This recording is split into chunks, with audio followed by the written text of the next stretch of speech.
조선 역사상 가장 압도적인 스펙을 가졌던 남자, 대호 김종서. 우리는 그를 생각할 때마다 늘 똑같은 의문에 부딪힙니다.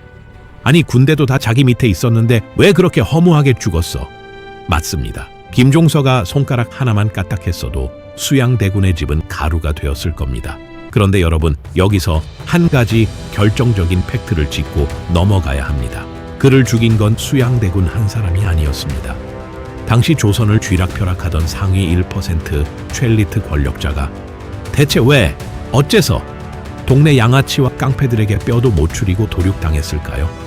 에이, 설마 정규군 일위가 동네 깡패한테 졌겠어? 라고 생각하셨다면 우리는 그날 밤의 진실을 절반도 모르는 겁니다. 대호 김종서는 23살에 정원급제해 평생을 꽃길만 걸어온 그야말로 완벽한 엘리트였습니다. 그의 주변엔 늘 배운 놈, 잘난 놈, 콧대 높은 학자와 장군들 뿐이었죠. 반면 수양대군의 책사였던 한명회는 어땠을까요? 칠삭둥이로 태어나 볼품없는 외모에 과거 시험은 보는 족족 낙방, 나이 40이 다 되도록 개성의 궁직이라는 말단 벼슬이나 하던 이른바 비주류 루저였습니다.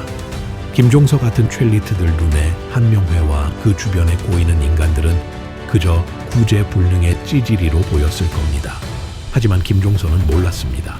모든 것을 다 가진 자들의 명분보다 아무것도 가지지 못한 자들의 분노가 얼마나 무서운 무기가 되는지를 말이죠.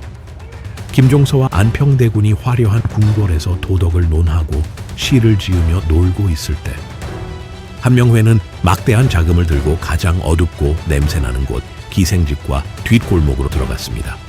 그리고 진급에서 누락된 불만 가득한 하급 무관들, 장안의 조폭들, 길거리 왈패들을 박박 긁어 모았습니다.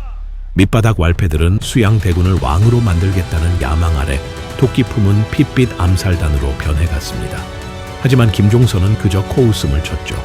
저런 시정잡배 쓰레기들이 모여서 대체 무얼 하겠는가.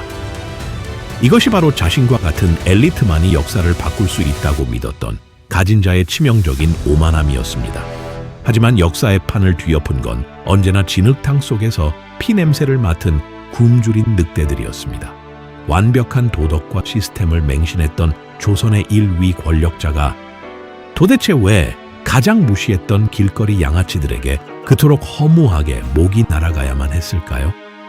아래 하단의 소제목 버튼을 눌러 본 영상에서 확인하세요.